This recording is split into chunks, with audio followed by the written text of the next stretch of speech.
A continuación, la crisis económica.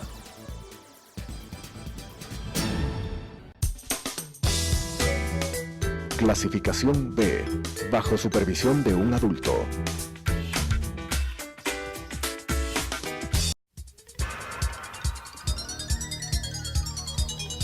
Las opiniones vertidas en este espacio por la producción y dirección del programa son de exclusiva responsabilidad de sus autores y de quienes intervienen en ellos.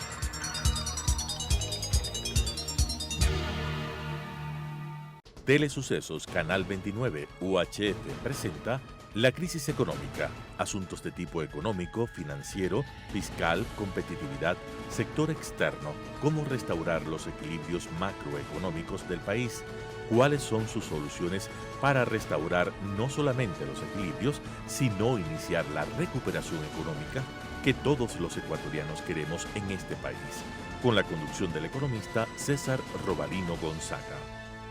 La crisis económica. Estimados amigos y amigas, gracias por estar nuevamente con nosotros en este programa que hemos denominado La crisis económica del Ecuador. En las últimas semanas hemos estado chequeando y analizando con algunos invitados especiales temas como finanzas públicas, los problemas que el sector público financiero presenta en toda su situación financiera, las medidas que hay que tomar y que el gobierno se ha trazado en tomar a los efectos de derrotar el déficit fiscal. Hemos estado hablando sobre el mercado laboral, el desempleo enorme que existe en el país y una serie de sugerencias a los efectos de que consten en el proyecto del Código Laboral que el gobierno pues también se ha trazado y que esperemos que próximamente en este mes se envíen a la Asamblea. Y también hemos hablado sobre las tensiones del sistema monetario y las reformas que se requieren en el Código Monetario correspondiente. Hoy, estimados amigos, vamos a desarrollar un tema que es económico, que interesa al país, que interesa a las actividades económicas, que interesa al gobierno, que interesa al sector privado. ¿Por qué? Por los efectos positivos que esta actividad tiene en el país, tanto para la generación de empleo, para la generación de divisas que tanto necesita el Ecuador, y porque en estos últimos tiempos se ha estado hablando sobre ciertos aspectos que personalmente considero no adecuados. Vamos a tratar el tema del sector de la minería y para ese propósito hemos invitado al expresidente de la Cámara de Minería, Rodrigo Izurieta, que está con nosotros. Rodrigo, gracias por estar en esta oportunidad con nosotros. Cuéntame, Rodrigo, ¿cómo está el sector de la minería? ¿Cuántas empresas hay? Son empresas legales, pues no, que tienen actividades, no la minería ilegal, de eso no lo vamos a tratar, el gobierno está combatiendo todo eso. Pero en términos de las empresas formales, son extranjeras, ¿qué proyectos hay que están en producción y que van a estar en producción pronto? Por favor, Rodrigo. César, muchas gracias por la invitación y un saludo a la audiencia de este programa. A ver, la minería, creo yo, soy un creyente que es una gran oferta de un potencial económico y de bienestar para el país muy amplio, por varias razones. La primera es obviamente por su aporte económico, ¿verdad? Es una industria que invierte muchísimos recursos, invierte a muy largo plazo, no son inversiones golondrinas, etcétera, es decir, es una inversión muy estable. Gasta plata en todo tipo de servicios y productos, desde logística, ingenieros de medio ambiente, ingenieros geológicos, hoteles, infraestructura, camiones, etcétera, etcétera, ¿no? Entonces es una actividad... Tiene unos efectos multiplicadores muy importantes. Justamente es eso, Iba. Es una actividad que genera un movimiento económico muy amplio. Es más, desde el punto de vista del multiplicador, que es, digamos, por cada dólar que genera directamente la minería, ¿cuántos dólares adicionales se producen?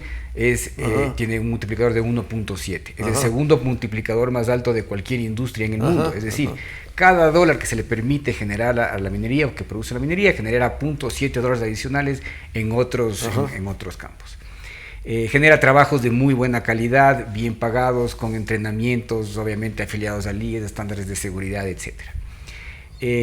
La minería es tan importante que es parte de toda actividad en nuestra vida, es parte de los equipos de comunicación que están aquí en este canal, del transporte, de la medicina, de la iluminación, de las carreteras, etcétera, etcétera. Es decir, está presente en absolutamente toda la parte de nuestra actividad. Es decir, un mundo moderno sin minería no existe. En el mundo, de los 10 países con mejor estándar mundial de calidad de vida según las Naciones Unidas, 4 son mineros. Por ejemplo, Australia, Canadá, Sudáfrica. En la región, el país que menos pobreza tiene, Chile, país minero. El país que menos redujo la pobreza en los últimos 10 años, Perú, minero. Entonces, es una industria presente en toda nuestra vida que genera un bienestar enorme y muy democratizado, porque otra cosa particular que tiene la minería que es muy importante es que genera actividad económica y riqueza, movimiento económico y gasto, etcétera, en las partes menos privilegiadas, en esos sitios rurales donde no llega pues empresas de tecnología, el Supermaxi, ese tipo de el comercio, ¿no? Son sitios con muy poca posibilidad de desarrollo y ahí entra una minera y realmente transforma la sociedad. Ya. Pero dime ahora, ¿cuáles son las empresas que en este momento están presentes y que están listas ya a producir? Tú tienes Proyecto Mirador, por ejemplo, de lo que yo recuerdo. Háblanos algo sobre eso. Entonces, la minería estuvo básicamente estancada hasta más o menos el año 2015-2016, en que el expresidente Correa admitió haber cometido un error en la política minera y reversó muchas cosas. Se creó el Ministerio de Minería y ahí se hicieron varios cambios al régimen regulatorio y se generó un gran optimismo y un gran interés en el Ecuador como destino de inversión. Resultado de esos cambios y de la gestión que está haciendo el gobierno actual de promover y continuar con las mejoras al marco regulatorio, han venido empresas como BHP, de las más grandes y más ¿Qué nacionalidad tiene? Mundo. BHP es australiana, me parece. Australiano, qué bien. Está Anglo, está Lumina, está Lundin, por supuesto, está Mirador, que es propiedad de la empresa Tongling, que es de nacionalidad china. Hay muchísimas empresas de calidad mundial que están aquí haciendo inversiones, como decía, a muy largo plazo, a su riesgo. Y parte importante de esto que es a su riesgo es que así es la legislación ecuatoriana. Si es que a la empresa le va bien, comparte los réditos con la sociedad y con el Estado, y si le va mal, el riesgo es de la empresa. Entonces, a mí me parece que es una muy buena, un muy buen acuerdo, digamos, entre las empresas multinacionales que están aquí invirtiendo y el país. Ahora, dime una cosa, ¿qué es lo más importante en minería en el Ecuador? ¿Oro, plata, cobre? Oro y cobre. Esos son los dos temas fuertes. ¿En qué proyectos están? Por ejemplo, Mirador es un proyecto de cobre. Lundin es un proyecto de oro, Fruta del Norte. Cascabel es un proyecto principalmente de cobre, pero también tiene altas reservas de oro. Entonces, digamos, hay una mezcla, hay proyectos también en otros metales, pero principalmente el potencial del Ecuador es, digamos, en cuanto a minería, es oro y cobre. Oro y cobre. Ahora, ¿se está ya produciendo o se está listo a producir oro y cobre? Cobre fundamentalmente, creo que las posibilidades son mejores, ¿no? ¿Cómo está? Hay dos proyectos digamos, de clase mundial, por su tamaño y por su inversión, etcétera, que están empezando a producir o próximos a producir. Uno es Mirador, que está en etapas de prueba. ¿Dónde está? ¿En qué? En Zamora. En Zamora, que está haciendo ya producción de prueba, entiendo que con buenos resultados, y digamos ya con el tiempo, en los siguientes meses van a empezar ya una producción completa. Y tenemos Fruta del Norte a cargo de la empresa Lundin, que está ya en las etapas avanzadas de la construcción de su mina y se espera que ellos empiecen a producir en noviembre o diciembre de este año. Esa es una mina subterránea, es decir, tienen una boca de mina, toda la infraestructura y toda la producción es en el subsuelo, entonces el impacto ambiental es inclusive más bajo, y digamos que es, Ya. se puede hacer así por las características específicas de ese proyecto, pero digamos es una obra de infraestructura y tecnología. Ahora, muy dime muy una alta. cosa. Suponte tú el año que viene, todos los proyectos que hay, los dos importantes que han mencionado, ¿cuánto crees que el Ecuador podrá exportar? Y te pregunto esto porque sencillamente las exportaciones en general, sin minería, están creciendo muy modestamente. Y eso macroeconómicamente crea un problema porque no hay suficiente entrada de dólares al país. Y el gobierno y los empresarios privados y todos los sectores, hasta profesionales, dicen, bueno, tenemos que traer más dinero, más dólares a la economía, que tiene que ser de actividad privada y no tanto el endeudamiento externo público, endeudamiento privado. Y minería presenta unas posibilidades que tú decías muy interesantes. Para el año que viene, ¿qué puedes tú suponer que puede venir como volumen de exportación en dólares? Teniendo presente que los precios pueden mantenerse el año que viene igual que ahora en promedio. Entonces, sobre ese punto, imagínense qué industria más atractiva desde el punto de vista de atraer divisas frescas para dar soporte a la dolarización, etcétera, que una industria que por 10, 15 años invierte a largo plazo grandes cantidades de recursos, aparte ya se va quedando aquí, ¿verdad? Y una vez que empieza a producir, exporta eso y siguen entrando divisas, ¿verdad? Y en cantidades muy importantes. Y toda esa plata no es que se quede en un banco para que se pueda retirar, sino que se distribuye en toda la economía. Entonces es un sustento muy importante para la dolarización y para el movimiento económico. En los próximos 4 años se estima que las exportaciones solo del sector minero de los proyectos ya en marcha sea más o menos de 3.200 millones de dólares. Es una cantidad muy importante, 3.2% del PIB, o sea, en 4 años, ¿no? Entonces, es una cifra muy importante. Más de 800 millones de dólares anuales, más o menos. Y es importante para el Ecuador, claro, sí. Ya. Ahora, la exportación es el concentrado, uno. Y supongo yo, si es concentrado, el día de mañana las empresas, dependiendo de una serie de circunstancias, podrían estar pensando en hacer refinación, pregunto. Claro, sí. O sea, a ver, la refinación es un negocio mucho menos rentable. O sea, la gente piensa, digamos, que ahí es donde está el valor agregado. Sí hay un valor agregado, pero las refinerías implican una cantidad de inversión enorme y son industrias realmente súper intensas en capital y los márgenes son mucho más pequeños y tienen, es así, un tema de más riesgo ambiental porque son procesos mucho más complejos. Habría que, digamos, llegar a ese nivel de producción para que una refinería haga sentido, ¿no? Pero es como el tema del cacao. Antes éramos un país que solo exportaba cacao. Ahora vemos que ya hay empresas que le dan mucho valor agregado al cacao y que ya exportan, digamos, producto terminado con unas marcas súper buenas.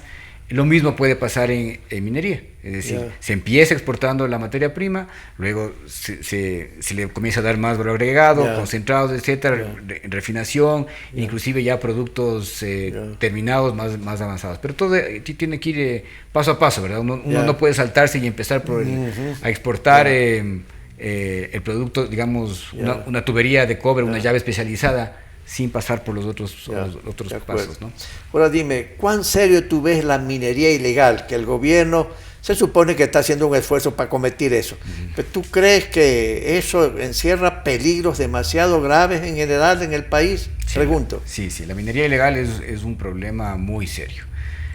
Donde sea que existan minerales, especialmente oro, hay el riesgo de minería ilegal. ¿Por qué? Porque, digamos, si está ahí y lo pueden hacer. Uno recuerda hace 100 y pico, 200 años el oeste americano, por ejemplo, ¿verdad? Exacto. Y ese mismo riesgo hay ahora, ¿no? O sea, cogen retroexcavadoras, lavan los ríos, etcétera, cogen eso, más o menos que le dan cierto proceso. Eso representan el verdadero peligro, no la minería legal, ni las empresas que se han sometido a todos los procedimientos y han obtenido la autorización del gobierno para... Son dos cosas completamente distintas, digamos, más o menos como la banca y el chulquero. De acuerdo. ¿Verdad? Sí. La banca da un servicio muy bueno a la sociedad, intermedia recursos, etcétera. El chulquero es una lacra para la sociedad, ¿verdad? Se abusa de la gente pobre, ¿verdad? Entonces, más o menos así es con la minería. La minería formal da un gran beneficio a la sociedad, Claro. porque da trabajo, infraestructura, Claro, tecnología, claro, recursos al claro. Estado, minería, digamos, de inversión a largo plazo.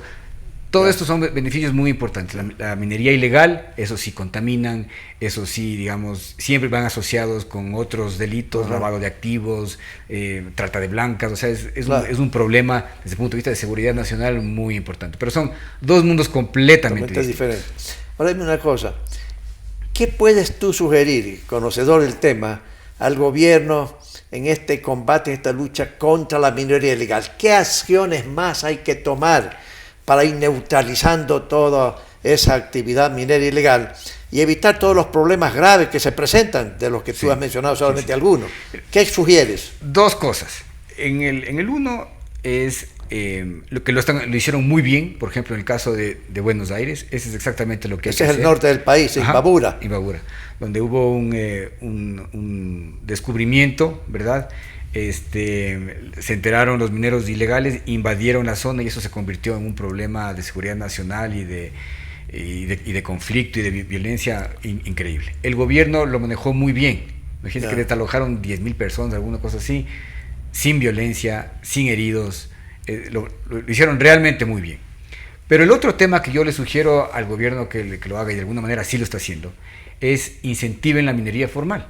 Porque no hay mejor forma de evitar la minería ilegal que fomentando la minería formal. El mejor aliado del gobierno, de la policía, del Ministerio del Interior, etcétera, para controlar las zonas de esas remotas donde hay metales pero no hay presencia del Estado, etcétera, es la minera formal.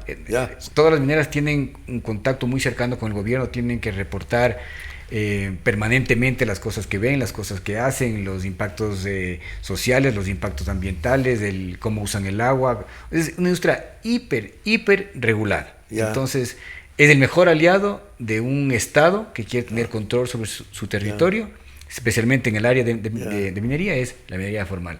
Así también se evita la minería ilegal porque avisan. Oye, en estos días ha salido en los diarios del país, y los medios de comunicación han informado, algo grave que está pasando en Zamora, que por la minería ilegal, sencillamente una parte del casco de la ciudad se comienza a hundir. En Saruma. Saruma, exacto. Sí, exacto. Eso es lo que produce la minería ilegal, pues muchas... Eso es un gran ejemplo, es uno de los muchos posibles resultados nocivos para la sociedad de lo que trae la minería ilegal. Claro, entonces, hay los metales en el suelo. Ajá.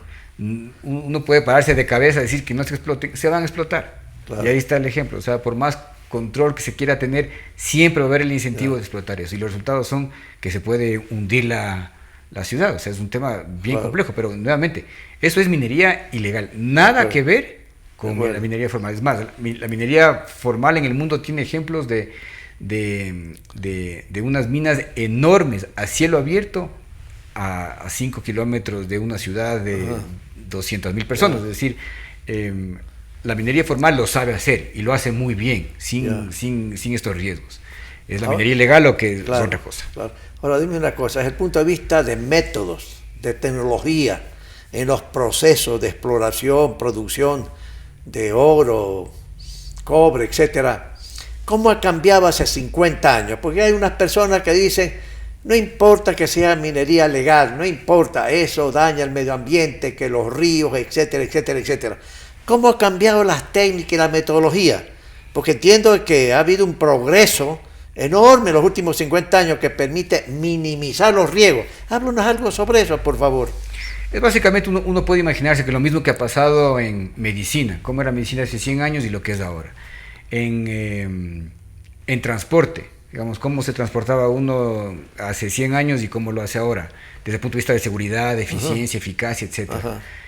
Lo mismo ha pasado en minería, es decir, hace 50 años, 70 años, todo el concepto del cuidado del medio ambiente, del desecho, de los residuos, etc., no existía, ¿verdad? O sea, digamos, no había la conciencia a nivel mundial de que el ser humano tenía que cuidar no solo con lo que hacía, sino con lo que desechaba. Y esto no es solo minería, ¿no? Es la industria petrolera, es la industria de la construcción, son los fertilizantes, la agricultura, en todas las áreas del quehacer de la humanidad no se tomaba en cuenta los efectos futuros de la naturaleza, porque primero era mucho menos gente y segundo no se veían los efectos tan claramente como se los ve ahora. Entonces, a medida que se ha ido observando qué puede pasar a futuro con la naturaleza, etcétera, no solo la minería, sino todas las industrias, la industria de la agricultura, la industria del transporte, etcétera. Tienes el plástico, por ejemplo. El plástico, exactamente. Claro. Todos estos temas han ido evolucionando.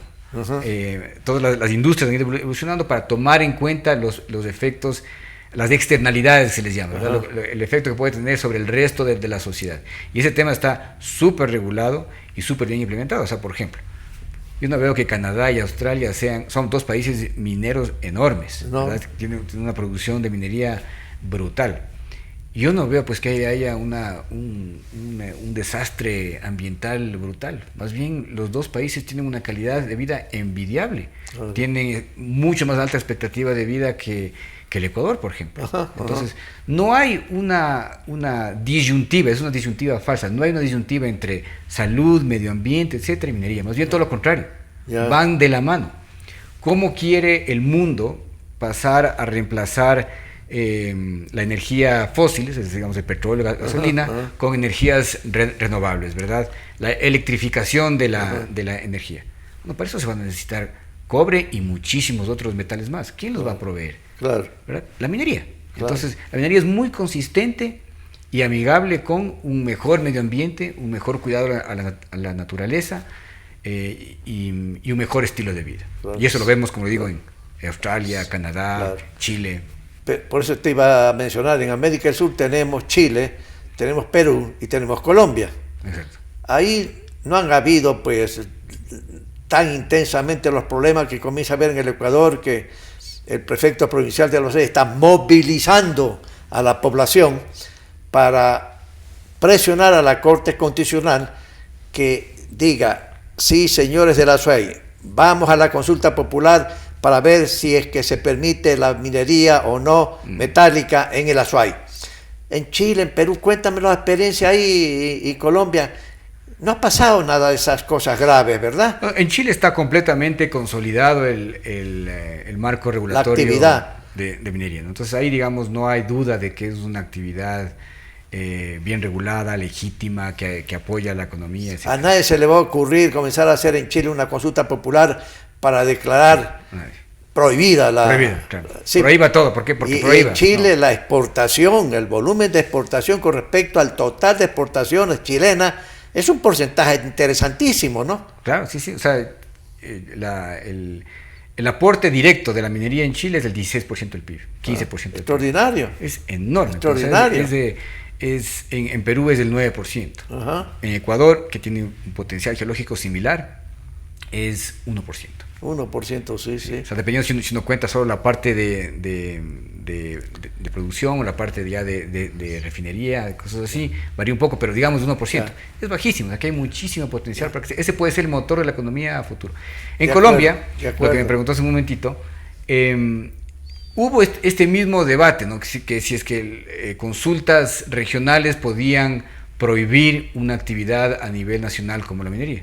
Y de hecho en Colombia se realizaron varias consultas, la mayor parte, como se politizan muchísimo, salieron en contra y se fueron paralizando proyectos, hasta que la Corte Constitucional en noviembre del año pasado ya zanjó el tema y dijo, no, o sea, eso es un Estado, no puede dividirse el Estado, retasear en diferentes partes, quien tiene potestad sobre esto es el Estado central. Entonces, consultas regionales no pueden prohibir una actividad legítima a nivel nacional, sobre todo en temas estratégicos o de interés nacional, como minería. Y eso, señores de la Corte Constitucional en Colombia, a través de una serie de sentencias, han dado ejemplos por América Latina, ¿no? Sí, en una serie de casos. Ellos tienen Pero dime una cosa, con esto que estamos mencionando de la intención del prefecto provincial de la SUAY, ¿cómo se sienten las empresas petroleras existentes aquí? Mineras. ¿Y cómo se sienten las empresas que el día de mañana, viendo Ecuador, que tiene grandes potenciales, cómo se sienten? ¿Se sentirán atraídos para venir a hacer más inversiones? ¿O dicen, esperemos cómo Ecuador resuelve los problemas, no nos movamos más? Los que estamos aquí hay que seguir porque no hay remedio. ¿Cómo le ves? O sea, yo creo que el prefecto es un político, es un político que está haciendo política, ¿no? O sea, si es que realmente tuviera una preocupación sobre el agua, estuviera hablando Esperemos que no quiera ser mañana candidato a la presidencia de la República, pues Rodrigo, sí, pues. Estuviera hablando sobre el tema de alcantarillado, sobre el tema de contaminación por la agricultura, estuviera hablando de conservación, no estuviera hablando de minería ilegal. Pero no, lo único que él habla es de la minería metálica de las transnacionales que les dice él. Eso es política, eso es pura política. Pero las empresas y los inversionistas tienen confianza en la Corte. Es una Corte robusta, es una Corte que cada vez más va demostrando que puede hacer las cosas bien. Entonces, el Ecuador poco a poco va recuperando su nivel institucional, su seriedad. Entonces yo creo que las empresas realmente esperan que esa seriedad se refleje en las decisiones de la Corte en la que viene y en las futuras, y eso significa seguridad jurídica para las empresas. Entonces yo creo que las empresas, si bien ven obviamente con cierta cautela y cierto recelo lo que está pasando, creo que dicen, bueno, yo le apuesto al país porque va en la dirección correcta respecto a institucionalidad, seriedad, etcétera, y creo que eso se va a reflejar en las decisiones legales. Ya, muy amable, te agradezco. Sí, estimados amigos y amigas, hemos escuchado a una persona que conoce el campo de la minería metálica. Ha sido presidente del gremio de la minería. Y la minería, sea oro, sea plata, sea cobre, por ejemplo, tiene grandes posibilidades de desarrollo, que como ha dicho nuestro invitado, tan solo con lo que se tiene hoy, se podrá agregar 800 millones de dólares aproximadamente en números redondos a las exportaciones ecuatorianas. Y esta economía dolarizada necesita fundamentalmente de más dólares provenientes de la exportación de bienes y servicios. Y minería es un sector muy importante. Nosotros aspiramos en este programa, y yo personalmente, que los jueces de la Corte Constitucional decidan desechar el pedido del prefecto provincial, porque no hay lugar, ¿sí? No se puede enterrar una actividad importante, no solamente capitales, sino que tiene un efecto multiplicador a través del empleo, para dar empleo no solamente al sector minero, sino a una serie de sectores del país, y para exportar y ganar dólares, que es necesario en una economía dolarizada.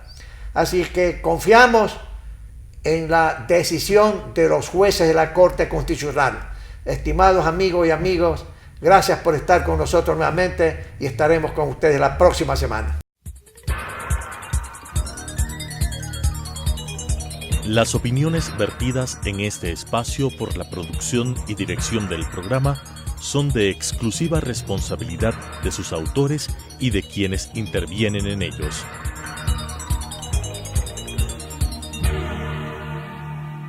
Telesucesos, Canal 29 UHF presentó La crisis económica, asuntos de tipo económico, financiero, fiscal, competitividad, sector externo, cómo restaurar los equilibrios macroeconómicos del país, cuáles son sus soluciones para restaurar no solamente los equilibrios, sino iniciar la recuperación económica que todos los ecuatorianos queremos en este país, con la conducción del economista César Robalino Gonzaga. La crisis económica.